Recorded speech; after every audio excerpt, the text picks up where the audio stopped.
மும்முறை தாரை மீதே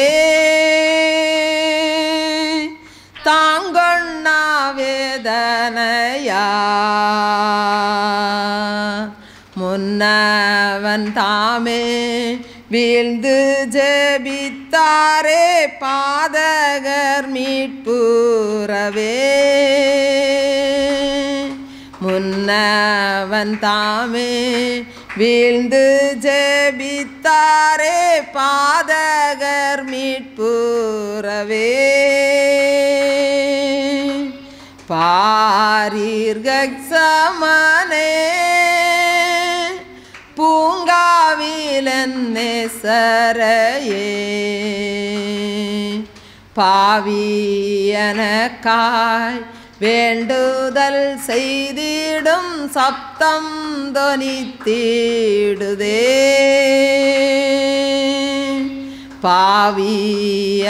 பாவியனக்காய் வேண்டுதல் செய்திடும் சப்தம் தொனித்திடுதே அன்பினருள் மொழியா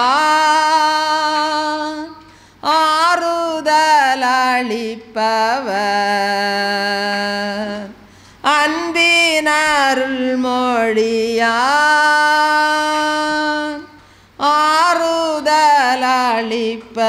ஆறுதலளிப்பவர் துன்ப வேளையில் தேற்றுவாரின்றியே நொந்து அலறுகின்றார் துன்ப வேளையில் தேற்றுவாரின்றியே நொந்து அலறுகின்றார் பாரீர்கக்சமனே பூங்காவிலன் நேசரையே பாவியனக்காய் வேண்டுதல் செய்திடும் சப்தம் தொனித்திடுதே பாவியனக்காய் வேண்டுதல் செய்திடும் சப்தம் தொனித்திடுதே என்னையும் தம்மை போல மாற்றும் இம்மானேசத்தை என்னையும் தம்மை போல மாற்றும் இம்மானேசத்தை எண்ணி எண்ணியே உள்ளம் கனிந்து நான் என்றும் புகழ்ந்திடுவேன்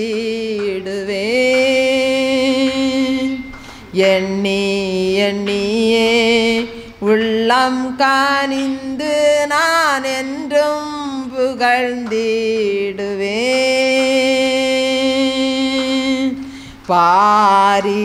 பாரீர்கக்சமனே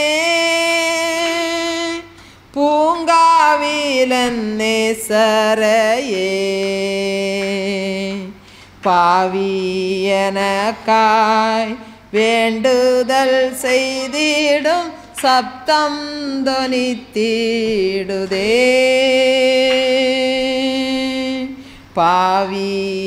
பாவியனக்காய் வேண்டுதல் செய்திடும் சப்தம் தொனித்திடுதே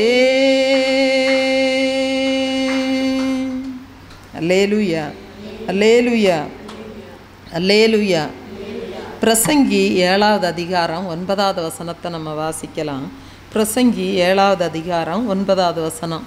உன் மனதில் சீக்கிரமாய் கோபம் கொள்ளாதே, மூடர் நெஞ்சிலே கோபம் கொடியுள்ளான். அன்பானவர்களே, யார் எப்படி நடந்து கொண்டாலும் கோபமே படாத ஒரு மனிதர் இருந்தார். அவரை எவ்வளவோ கோபப்படுத்தி பார்த்தார்கள், ஆனால் அவர் எதையுமே அவர் கண்டுகொள்ளவில்லை. அவரை பரிகாசம் செய்து பார்த்தார்கள், கேலி செய்து பார்த்தார்கள், எவ்வளவோ திட்டி பார்த்தார்கள், ஆனால் அவர் எவ்வளவுமே கோபம் கொள்ளவில்லை. பலர் எப்படி முயற்சி செய்தும் கோபம் கொள்ளாத அந்த மனிதரை பார்த்து இவரால் எப்படி இப்படி கோபம் கொள்ள முடியாமல் இருக்கிறார் என்பதை அறிந்து கொள்ள விரும்பினார்கள். அவருடைய நண்பர் ஒருவர் அவரிடத்தில் போய், உங்களால் எப்படி இப்படி கோபம் கொள்ளாமல் இருக்க முடிகிறது என்று சொல்லி அப்படி அவரிடத்தில் கேட்டார். அப்பொழுது அவர் சொன்னார், அவர் ஒரு கதையை சொன்னார். எப்படி என்றால், அவர் ஒரு ஏரியில் அமர்ந்து காலியான வெற்று படகில் அமர்ந்து கொண்டு அவர் தூங்குவது வழக்கம். அப்படி ஒரு நாள் அவர் தூங்கி கொண்டிருந்தபோது அவருடைய படகுல ஒரு படகு வந்து முட்டினதாம். அப்பொழுது அவருடைய தூக்கமும் கலைந்தது. அவர் கண் விழித்து பார்த்தபோது அது வெறும் வெற்று படகாக காணப்பட்டது. அது காற்றுக்கு அலைந்து வந்து அவருடைய படகுல வந்து மோதி இருக்கிறது.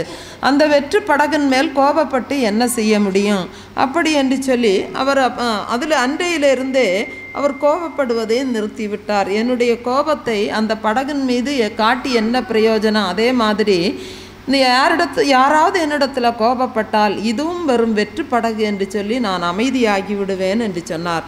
அந்த நண்பரும் அதை எண்ணி நெகிழ்ந்தார். அன்பானவர்களே, வேதத்தில் கூட நாபால் என்கிற ஒரு கோபம் நிறைந்த ஒரு மோசமான குணம் நிறைந்த ஒரு மனிதன், அந்த மனிதனால் தாவீது பயங்கரமாக பாதிக்கப்படுகிறதை பார்க்கிறோம். அவனால் மிகவும் ஏளனப்படுத்தப்பட்ட அந்த தாவீது அவனை கொலை செய்வதற்காக அவனோடு இருந்த கூட்டத்தாரை அழைத்து கொண்டு அவன் செல்கிறான். அப்பொழுது அந்த நாபாலின் மனைவி புத்தியாய் செயல்பட்டு தாவீதின் கோபத்தை அவள் தணித்தாள். இதனால் பெரும் இரத்த பழியிலிருந்து அந்த தாவீது மீட்கப்பட்டான். வேதம் சொல்லுகிறது, பிரசங்கி 7:9, உன் மனதில் சீக்கிரமாய் கோபம் கொள்ளாதே, மூடர் நெஞ்சில் கோபம் குடிகொள்ளும். ஆகவே தான் தேவனுடைய கிருபையோடு நாம் கோபத்தை அடக்கி கொள்ள நாம் பிரயாசப்பட வேண்டும்.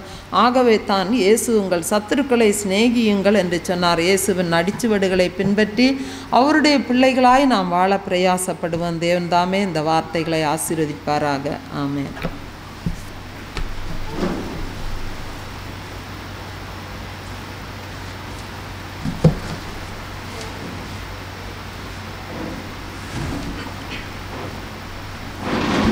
எரேமியா 13ஆம் அதிகாரம்.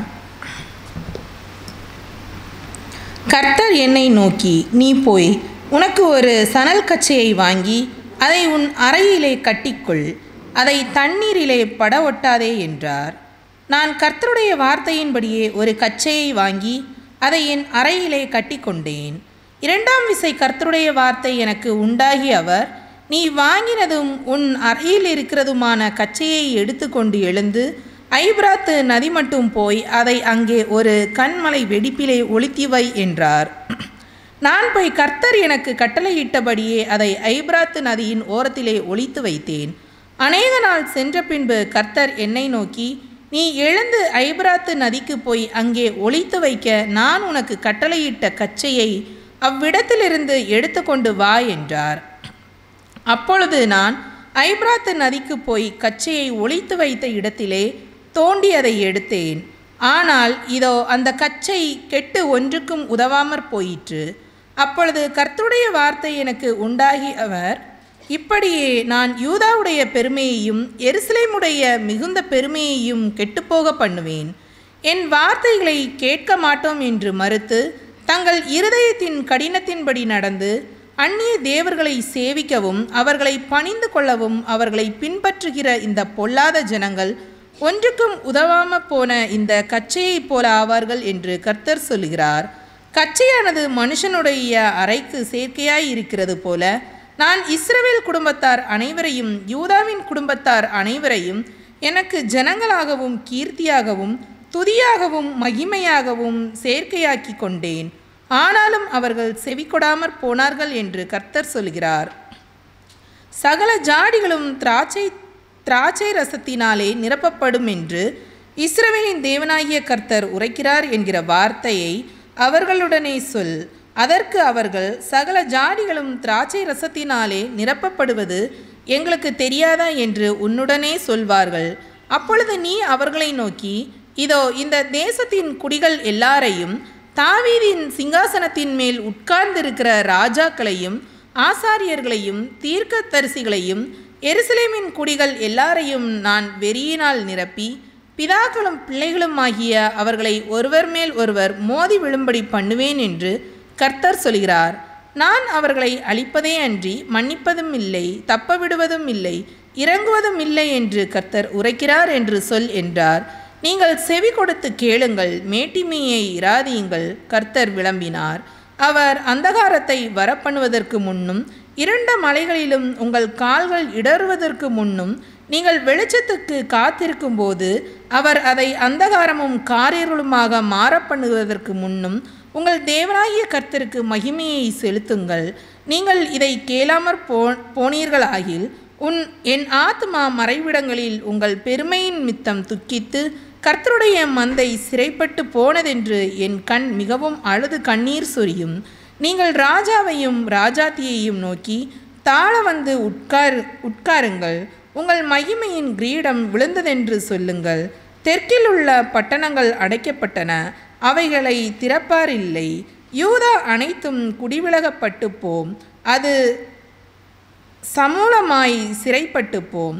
உங்கள் கண்களை ஏறெடுத்து வடக்கே இருந்து வருகிறவர்களை பாருங்கள். உனக்கு கொடுக்கப்பட்டிருந்த மந்தையையும் உன் மகிமையான ஆட்டுக்கடையும் எங்கே? அவர் உன்னை விசாரிக்கும்போது என்ன சொல்லுவாய்? அவர்கள் உன்மேல் ஆதிகாரரும் தலைவருமாயிருக்க நீ அவர்களை பழக்குவித்தாயே. கர்ப்பவதிக்கும் பிரசவ வேதனைக்கு உண்டாகும் போது உண்டாகும் வேதனையைப் போல் வேதனைகள் உன்னை பிடிப்பதில்லையோ?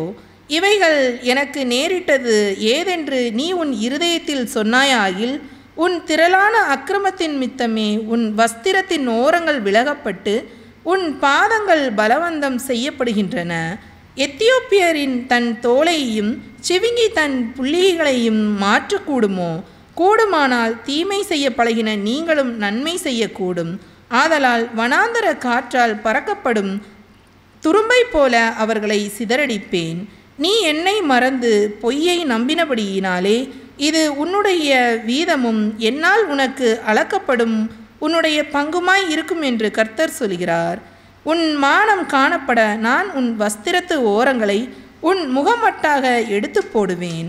உன் விபச்சாரங்களையும் உன் கணைக்குதலையும் வெளியிலே மேடுகளின் நீ பண்ணின வேசித்தனத்தின் முறைகேடுகளாகிய உன் அருவருப்புகளையும் நான் கண்டேன். எருசலேமே, உனக்கு ஐயோ!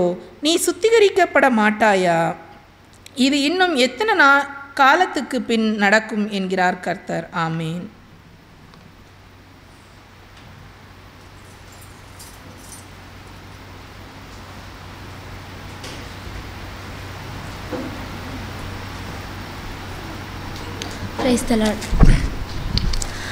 ஆராதனைக்கு தகுதியான தெய்வம் இயேசு நீர் மாத்திரமே. முழு உலகத்திற்கும் பொதுவான தெய்வம் இயேசு நீர் மாத்திரமே. ஆராதனைக்கு தகுதியான தெய்வம் இயேசு நீர் மாத்திரமே. முழு உலகத்திற்கும் பொதுவான தெய்வம் இயேசு நீர் மாத்திரமே. இயேசு நீர் மாத்திரமே. இயேசு நீர் மாத்திரமே. இயேசு நீர் மாத்திரமே. இயேசு நீர் மாத்திரமே. இயேசு நீர் மாத்திரமே. இயேசு நீர் மாத்திரமே. ஆராதனைக்கு தகுதியான தெய்வம் இயேசு நீர் மாத்திரமே. முழு உலகத்திற்கும் பொதுவான தெய்வம் இயேசு நீர் மாத்திரமே. அன்பு என்றால் என்ன என்று சொல்லி தந்த தெய்வம் இயேசு நீர் மாத்திரமே. பெரும்பாவி மனம் மாற ஏங்குகின்ற தெய்வம் இயேசு நீர் மாத்திரமே. அன்பு என்றால் என்ன என்று சொல்லி தந்த தெய்வம் இயேசு நீர் மாத்திரமே. பெரும்பாவி மனம் மாற ஏங்குகின்ற தெய்வம் இயேசு நீர் மாத்திரமே. தம்மை நம்பி வருபவர்கள் எந்த மதத்து மனிதராயினும் ஏற்றுக்கொள்ளும் பாச தெய்வமே. தம்மை நம்பி வருபவர்கள் எந்த மதத்து மனிதராயினும் ஏற்றுக்கொள்ளும் பாச தெய்வமே, ஏற்றுக்கொள்ளும் பாச தெய்வமே. ஆராதனைக்கு தகுதியான தெய்வம் இயேசு நீர் மாத்திரமே. முழு உலகத்திற்கும் பொதுவான தெய்வம் இயேசு நீர் மாத்திரமே. பாவத்தை சுட்டி காட்டி கண்டித்துணர்த்தும் தெய்வம் இயேசு நீர் மாத்திரமே. பாவத்தை மன்னிக்கும் பரிசுத்த தெய்வம் இயேசு நீர் மாத்திரமே. பாவத்தை சுட்டி காட்டி கண்டித்துணர்த்தும் தெய்வம் இயேசு நீர் மாத்திரமே.